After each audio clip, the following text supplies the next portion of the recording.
시청자 여러분 안녕하십니까. 지금부터 저녁에 안보정론을 시작하겠습니다. 자, 이번 시간에는 말이죠, 이 김남국 코인 문제를 집중적으로 여러분께 설명을 해드리도록 하겠습니다. 왜냐면은요, 이 국민의힘에서 이 김남국 코인을 다루는 TF팀이 구성이 됐는데요. 자, 위믹스 발행사인 위메이드 대표를 직접 찾아가서 설명을 들었습니다. 자, 이에 대해서 이 위믹스 대표는요, 사실상 그동안에 김남국이가 한 대로 별 문제가 없다. 뭐 정리하면요, 이 장영국 대표인데, 그리고 본인은 김남국이가 누군지도 전혀 몰랐다. 이러한 입장을 내놓고 있어요. 뭐 뻔한 입장인 것이죠. 그 다음에 채널A에서 대대적으로 김남국 코인 관련 이 단독 보도를 오늘 하루 종일 퍼냈는데요. 자, 우선요, 김남국이 콜드 월렛이라고 하는, 그러니까 그 개인 비밀 금고라고 할 수 있는 개인 이 지갑, 비밀 개인 지갑, 콜드 월렛 관련 기록을 확보했다. 이런 보도가 하나 나오고 있고요. 그 다음에는요, 이 금융 실명제하고 마찬가지 코인 실명제가 시행되기 직전에 두 차례에 걸쳐서 이 자금을 이체했다. 예, 이 얘기는 결국 뭡니까? 돈을 숨길 필요가 있다는 것이죠. 왜요? 부정이 있으니까. 그래서 이 부정의 이 행방은 우선 하나는 부정한 자금이 들어왔다. 그래서 정치장법 위반 혐의고요. 다른 하나는 뭐냐? 자금 세탁 혐의가 있다. 이 두 가지 혐의를 가지고 전문가들도 지적하고 있고 검찰에서 그런 부분으로 수사가 진행되고 있다라고 하는 것이 나와 있어요. 그래서 이 부정한 돈과 관련해서는 이게 만약에 대가성이 있는 것으로 밝혀지면, 대가성이 밝혀지지 않으면 정치장법 위반, 대가성이 밝혀지면 뇌물수수 특가법상 이렇게 나누어집니다. 그래서 뇌물로 볼 경우에는요, 이 코인 사태는 이 김남국한테 아주 치명타가 되는 것이 분명하죠. 그래서 이와 관련해서 채널A가 대대적으로 보도하고 있고요. 그리고 두 군데 이 코인 실명제가 하기 전에 두 군데로 빼돌린 돈이요, 무려 45억 원이 넘는 걸로 알려지고 있어요. 그리고 또 하나 이 검찰 수사의 진도는 바로 뭐냐? 그동안에 말이죠, 1년 만에 10,000원짜리 이 잔고가 1년 만에 10억 원이 넘는 잔고로 밝혀졌어요. 이게 바로 뭐냐? 농협 계좌입니다. 그래서 농협 거래 계좌 내역도 농협 계좌의 거래 내역도 지금 검찰에서 확보를 하고 있다. 이런 보도가 나오고 있고요. 그리고 이번 김남국 고인과 관련해서는 테라루나 사태 때 투입이 됐던 이 검찰 전문관 수사 전문가들이 이번 김남국 코인에도 투입이 됐다. 이런 보도가 나오고 있어요. 자, 이런 관련 내용을 전해드리도록 하겠고요. 그리고 김의겸하고 이 한동훈 장관이 또 붙었는데요. 야, 김의겸은 한마디로 수준이 말이죠. 수준도 수준이지만 이 판단의 이 흐름이 정말 비정상인 것 같아요. 펀펀이 한동훈 장관에서 터지면서도 말이죠. 계속 시비를 물어나고 있어요. 이게 일명 노이즈 마케팅이 아니냐. 이런 인간들은요, 내년 4월 총선 때 완전히 평가를 해야 되겠다. 심판을 해야 되겠다.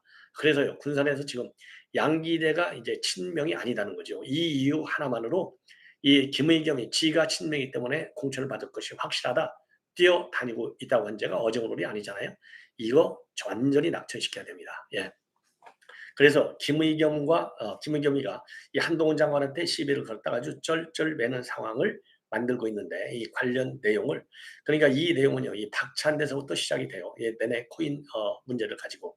그래서 이 문제를 전해드리도록 하겠고, 그리고 이 광주 전야제 전날 말이죠. 광주에서 광주시 부시장이라고 하는 아주 고위직에 있는 이건 인물도 아니고 인간이죠. 이건 뭐, 예, 이러한 사람이 말이죠.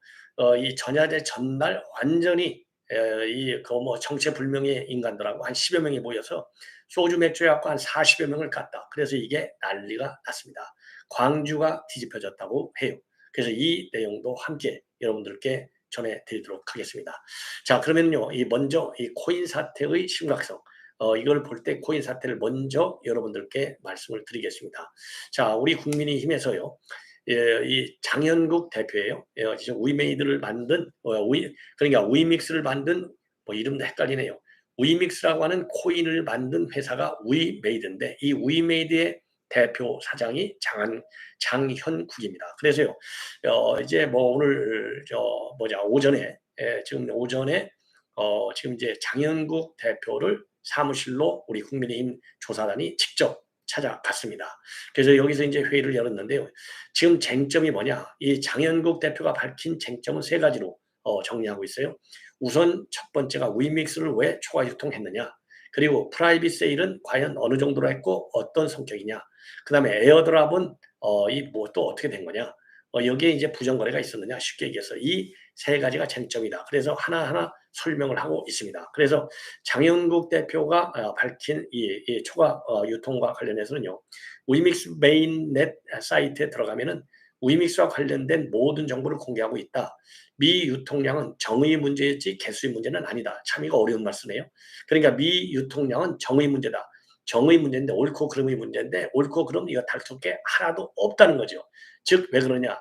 이게 초과로 한 7천만 개가 더 많이 발생이 돼서 한 1,700억 원, 50억 원짜리가 되는데 이 돈을 왜 이렇게 유통을 많이 시켰느냐? 이게 로비 의혹으로 들어간 무상으로 코인을 준 것이 아니냐라는 의혹이 제기됐어요. 그러다 보니까 그 개수의 문제가 아니야.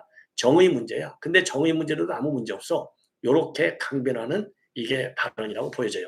그래서 개수 자체는 동일한데 어디까지 유통으로 보고 미유통으로 볼지에 따라서 차이가 있었다라고 설명하고요.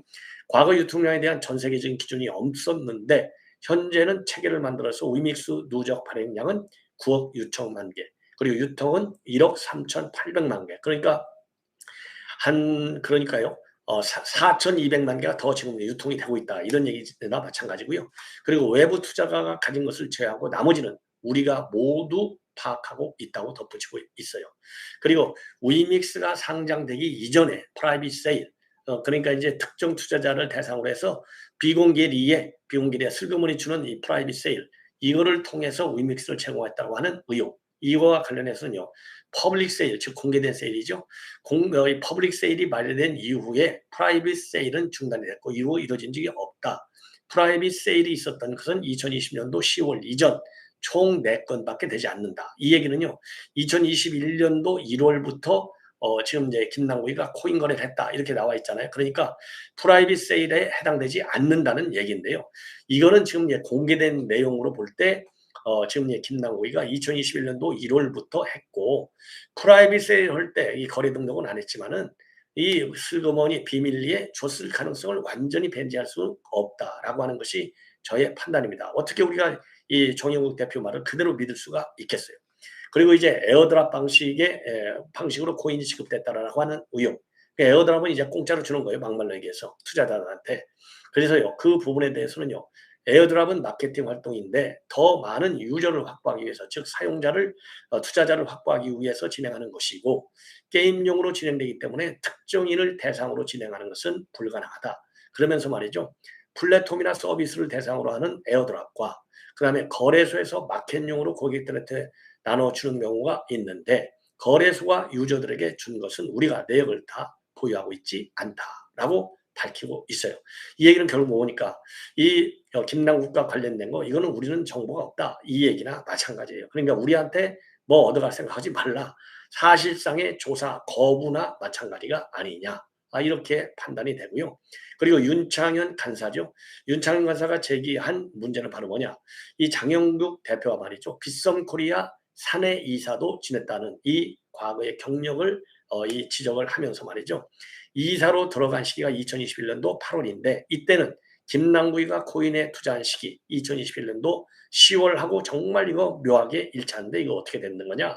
이런 게 서로 알고서 서로 밀거래한 거 아니냐. 흑거래한 거 아니냐. 이런 가능성을 제기하고 있어요. 여기에 대해서 이 장영국이는요. 뭐라고 부인하고 있느냐. 김남국이라고 하는 의원을 갖다가 전혀 몰랐다. 그리고 김남국이 관련한 이상 거래에 대한 보고도 받은 바 없다. 아주 강하게 부인을 하고 있습니다. 자, 그러면서요. 위메이드 측에서 수건사업이었던 플레이투원 돈 버는 게임 규제 완화 법안을 통과시키기 위해서 로비한 것 아니냐. 이러한 질문을 박형수 의원이 했어요. 이러한 박형수 의원의 질문에 대해서 이 정영국 대표는요. 김남국의 게임산업진흥법 개정안 발의는 최근에 뉴스를 보고 알았다. 당시 한국보다 글로벌에서의 이 플레이투 원에 집중했다. 그러니까 글로벌 시장에 자기는 집중했지 국내 시장 이거는 관심도 없었다. 이러면서 김남국이는 몰랐다고 하는 점을 굉장히 강조하고 있어요. 이것도 김남국이를 몰랐다고 하는 이 윤창현 의원에 대한 답변. 그리고 이 법안, 로비, 이 문제도 아니다라고 하는 강한 부인. 그러니까요. 오늘 이 정국현 대표가 우리 국민 신상조사팀에다가 얘기한 거는 전면 부인 일관도의 입장문을 냈다. 이렇게 보시면 될 것 같습니다. 죄송합니다. 정현국이 아니고요. 장현국입니다. 제가 계속해서 조금 헷갈렸어요. 자, 그래서 이 문제는 말이죠. 이 문제는 앞으로도 계속해서 그야말로 이 검찰의 강제 수사를 통해서만이 이 문제는 해결될 수 있지 않을까. 다시 한번 느끼는 대목이고요. 그런 점에서 이 검찰에서 이 관련 수사 전문가들을 통해서 속도를 높이고 있고 깊이 있게 수사하는 점은 우리가 기대를 해볼 만하지 않나 이렇게 생각이 듭니다. 자, 이번에는요. 이제는 김남국 관련해서 지금 채널A가 보도하고 있는 단독 보도 내용입니다. 자, 채널A 보도의 내용을 보면은 우선 큰 하나는요. 지난 15일 날 검찰이 압수수색을 했는데 압수수색한 가상화폐 거래소는 업비트, 빗썸, 카카오 이 세 군데입니다. 그래서 이 세 군데 이 거래소 중앙 서버에 저장되어 있던 김남국의 가상화폐 거래 내역을 전부 확보했고요. 이 확보 과정에서 김남국의 오프라인 가상화폐 지갑인 콜드 월렛, 콜드 월렛은 USB 이제 또는 외장 하드에 이 보관하고 있는 이 코인 관련 정보를 얘기하는 겁니다. 자, 그래서 이 콜드 월렛 이 관련 기록도 일부 확보한 걸로 되어 있어요. 그래서 거래소에 등록된 콜드 월렛 주소를 특정했다고 하면 거래 내역도 상당 부분 확보했을 것이다 라고 하는 것이 전문가들의 해석입니다. 그래서 이 콜드 월렛, 그 찬 지갑이라는 것이죠. 찬 지갑이라고 하는 것은 이게 이제 USB, 즉 인터넷에 직접 연결되지 않은 USB나 외장 하드에다가 저장해서 보관하는 일종의 개인 금고, 개인 지갑입니다. 예. 그래서 이거는요, 개인이 자기 이 키를 갖고 저장하고 있어서 이건 아무도 열어볼 수 없다는 겁니다. 그래서 콜드 월렛 기회로 확보했다는 얘기는 코인 무상 수수 의혹을 밝히는데 굉장히 큰 단서가 될 것이다. 이렇게 전문가들은 보고 있어요. 자, 그리고 말이죠. 이 거래소 거래 기록 분석을 통해서 김남국이가 공개한 것 이외에 다른 가상화폐가 있는지도 파악이 가능할 수 있다. 그래서 김남국이가 보유하고 있을 것으로 지금 추정이 되는 실물 콜드 월렛, 이제는 그 콜드 월렛 자체를 압수수색할 수도 있다.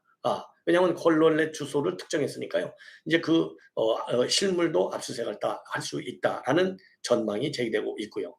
그리고 검찰에서는요, 김남국의 코인 초기 투자 자금원을 지금 확인하기 위해서 농협 계좌 거래 내역도 확보한 것으로 알려지고 있습니다. 그래서요, 이 농협 계좌는요, 이 공직자 재산 공개 당시 1년 만에 예금액이 단돈 10,000원에서 10억 원대로 불어난 계좌입니다.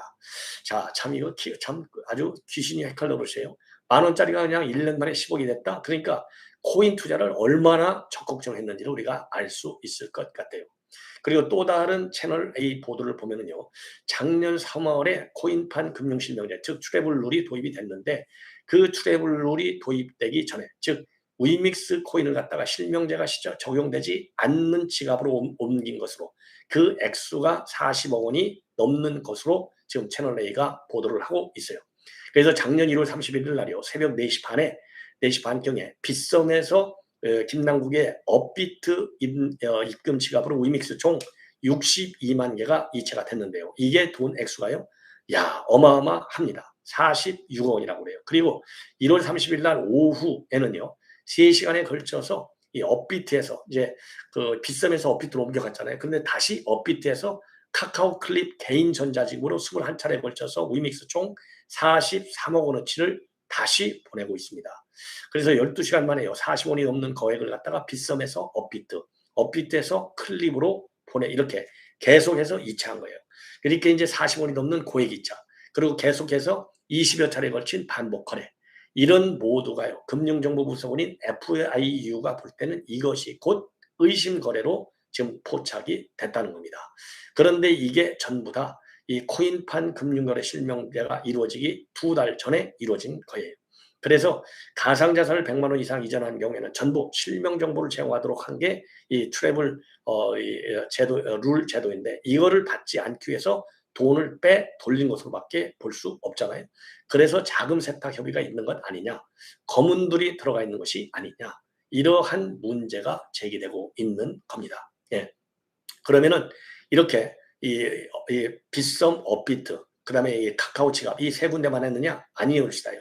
또 다른 전자지갑인 플레이 월렛에다가도 이 코인 실명제가 적용되기 전에 이체한 정황이 또 파악이 됐어요. 이것도 채널 A가 보도하는 내용입니다.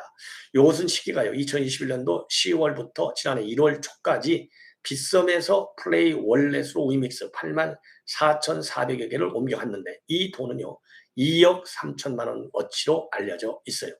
자, 그래서 이 플레이 월렛도 이게 이제 알 수가 없는, 즉 실명제로서 실명제를 하지 않아도 되는 이러한 이 전자지급으로 옮겨간 거예요. 왜 그러면 이게 실명제 적용을 받지 않느냐? 개인 전자지갑이기 때문에 개인이 비밀번호를 직접 관리하고 회사에는 신고를 안 하기 때문에 이거는 아무도 알 수 없다는 겁니다. 그래서 실명제가 적용된 비중이 말이죠. 이렇게 해서 계속해서 일반 투기꾼들, 투자자들도 개인 지갑으로 돈을 빼내기 때문에 실명제가 적용된 비중은 말이죠. 작년 하반기에 불과 25%밖에 되지 않았다는 겁니다.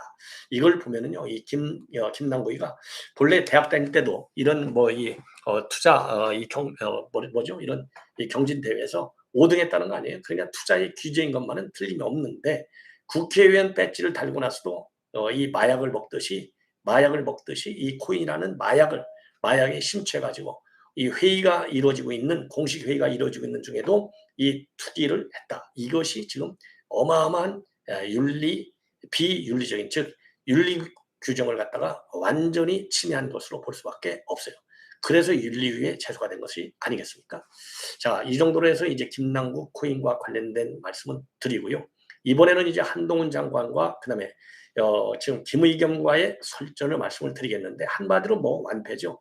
자, 이 발단은 말이죠. 이 박찬대 민주당 최고위원이 바로 전날 한동훈 장관이 즉 법무부에서 이 가상자산 공개 반대했다. 요렇게 주장을 하니까 말이죠. 이 박찬대가 이게 무슨 소리야? 이거 김의겸하고 똑같이 이제 김의겸이 대신에 박찬대가 가짜 뉴스를 담당하기로 했구나. 요렇게 한 장관이 입장을 냈어요. 그러니까 이거를 받아서 김의겸이가 아니 어떻게 법무장관이라는 사람이 나를 또 끌고 들어가느냐? 이건 심한 것 아니냐라고 하면서 반격을 하고 그러면서 어떤 의혹을 제기했느냐. 이 한동훈 장관이 이거 공직자 가상자산 공개 반대했다는 거 이거는 이 박찬대가 거짓말한 것이다. 이러한 보도자료를 왜 국가 예산을 들여서 법무부 공지 시스템을 통해서 발표를 했느냐. 이것도 예산 낭비다. 이렇게 물고 들어갔어요. 그러니까 한동훈 장관이 무슨 소리야. 내 개인 핸드폰에서 문자를 발송한 거야. 또 바로 받받아 쳤습니다. 이거는 거짓말할 수가 없잖아요. 아니 핸드폰에 물증이 다 나와 있고 법무부 문자 발송 시스템 들어가면 다 아는데 그러니까 이 김의겸이가 2번, 3번 할 때마다 술자리에 의해서 완패했죠. 또 그동안에도 여러 차례 있잖아요. 지금 민사소송 10억짜리 걸렸죠. 이번에도 지금 또 거짓말하고 있죠.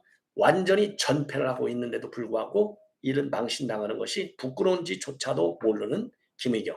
이런 인간이 말이죠. 참 어설프게 비례대표 배지 하나 달고 나서 김진애 서울시장 나가게 해놓고서 그 자리가 빠지니까 3번 달고 있다가 올라간 거 아니에요. 거기에서도 어떤 흑거래가 있었는지도 이거 수사를 통해서 밝혀내야 돼요. 그래서 제가 보기에는요. 우리 시민단체에서 김진애가 서울시장에 나가게 된 경위 이거를 갖다 집중적으로 김진애와 김의겸 사이에 말하자면 압수수색을 다 해야 돼요. 관련. 그래서 핸드폰이라든가 컴퓨터 전부 압수수색하고 관계자들 진술도 전부 확보해서 이거 수사해야 됩니다. 틀림없이 흑거래가 있을 가능성이 너무해요. 왜냐하면 맨 처음에 한동훈이 김의겸이가 안 되고 2번까지만 되니까 야 김진애 너 사퇴해. 네가 무슨 또 이 비례대표 1번 하냐. 난리를 쳤어요. 김의겸한테 해야 된다고. 그러더니 시간이 지나더니 이 김진애가 서울시장에 나오게 된 거 아니에요. 틀림없이 모종의 거래가 있었을 개연성이 크다라고 판단하는 것이 합리적 추론이라고 봐요. 그래서 이 부분도요. 시민단체 여러분들께서 반드시 고발해라. 그래서 김의겸의 이 못된 버릇 그리고 또 그야말로 근거 없이 가짜뉴스만 만드는 이 못된 버릇을 손봐야 될 것이 아니냐. 이렇게 판단이 됩니다. 자, 그럼 구체적으로 말이죠. 한동훈 장관과 김의겸이가 한 말을 워딩을 그대로 말씀을 드리면은요. 김의겸이가 뭐라고 했느냐. 국가 예산으로 운영되는 법무부 문자 공지 시스템을 통해서 사견을 공개했다라고 비판하니까 한 장관이 그런 시스템 자체가 존재하지도 않는다. 라면서 반박을 한 거예요.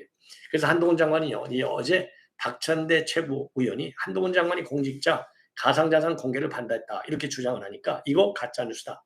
김의겸 대신에 박찬대 의원이 민주당발 가짜뉴스를 담당하기로 한 것이 아니냐. 이런 입장문을 낸 거예요. 그러더니만 김의겸이가 바로 오늘 일국의 법무장관이 할 말인가? 이 사안에 왜 저를 끌어들이냐? 제가 아무리 밉상이 나도 이건 아니다라고 반발을 하고요.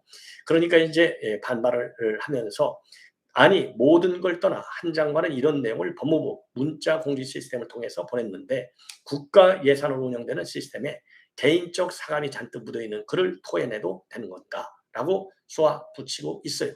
그러면서요. 법무부의 공적 시스템도 사적으로 이용하는데 검찰 수사 또한 정치적 이익을 위해서 사용하지 않는다는 보장이 있느냐? 나가도 한참 나가는 것이죠. 이러니까 한동훈 장관이 열이 받은 거예요. 자, 김의겸은 한동훈 장관이 국가 예산으로 운영되는 법무부 문자 공지 시스템을 통해 입장을 냈다고 또다시 거짓말했다. 이렇게 반박을 하면서 말이죠. 국가 예산으로 운영되는 그런 시스템 자체가 아예 존재하지도 않고 저는 법무부 대변인실조차 통하지 않고 직접 제 개인 휴대전화로 기자단에 입장을 전했다. 여기에 당연히 어떤 국가 예산도 쓰이지 않았다라고 반박을 했습니다. 자, 그래서요. 이 얘기는 이 논란이 되는 입장문을 보낼 때 법무부의 보도자료와 같은 보도자료를 낼 때 쓰는 대변인실의 명의 문자 대변인실 명의 문자 메시지가 아니라 개인 휴대전화를 통해서 개인적인 로 보낸 것이다 라는 점을 강조하고 있어요. 자, 그래서 우리 국민의힘에서는요, 이러한 이 가상화폐 보유 공개, 이 한동훈 장관이 가상화폐 보유 공개를 거부했다라고 하는 박찬대의 주장과 관련해서 최소한의 부끄러움도 없이 제3, 제2의 제3의 김의겸을 자처하며 가짜뉴스의 온상이 되고자 하는 민주당의 행태야말로 민주주의 적이다. 이렇게 비판하는 입장문을 내놨습니다. 지극히 당연한 것이죠. 자, 이 정도로 해서 지금 관련 내용을 말씀을 드리고요. 자, 이번에는 지금 여러분들 지금 광주에서 있은 얘기인데요. 광주에서 광주시 부시장이 술자리를 가졌습니다.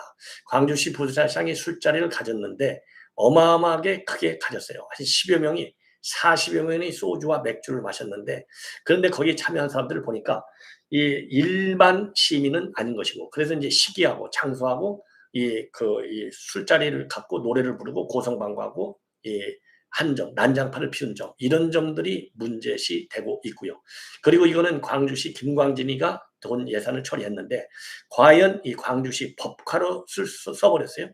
그럼 이 법카를 집행할 수 있는 대상들이 이 초대를 받아서 식사를 한 것이냐 이 부분에 대해서도 별도의 지금 문제가 제기되고 있습니다. 자, 그래서 이 내용은 말이죠. 시사저널에서 단독으로 보도하고 있는 내용입니다.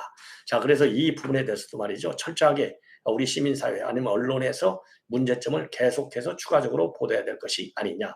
그래서요, 이 광주, 그러니까 부시장이면 상주 노릇을 해야 할 사람인데 이건 고위공직자로서 마땅치 않다. 시기적인 측면에서 특히 볼 때 말이죠. 그래서 17일 날 저녁에 전야제 행사장에서 불과 800m 떨어진 식당, 정육식당에서 모임을 가졌다고 합니다.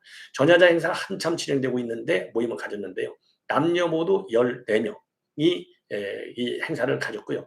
굉장히 술에 많이 취한 상태로 많이 먹었다고 그래요. 그래서 소주 맥주 한 3, 40병을 마셨고 식대비가 한 45만 원 정도 나왔는데 이거는 광주시 법인카드로 결제한 것으로 그렇게 알려지고 있어요. 비틀거리고 소주 날리고. 그런데 김광진은요. 지금 강기정이가 정무수석할 때 정무비서관을 할 정도로 아주 밀접한 관계가 있는 사람이에요. 그러니까 정무부시장을 하는 것이죠. 자, 그래서 그리고 이 전야제 출연자들은 주먹밥 주최 측에서 준비한 김밥 정도로만 간단히 해결했는데 이 정무부시장이 이 정도로 그러니까 문화경제부시장이네요. 죄송합니다. 이 시청의 정무직 자리 중 최상위인데 일자리 창출, 신성작동력, 문화관광 등을 분야를 총괄하는 이 고위직이 이렇게 전야제 때 이 술 취하게 먹어서야 되겠느냐. 이러한 문제 제기가 되고 있습니다.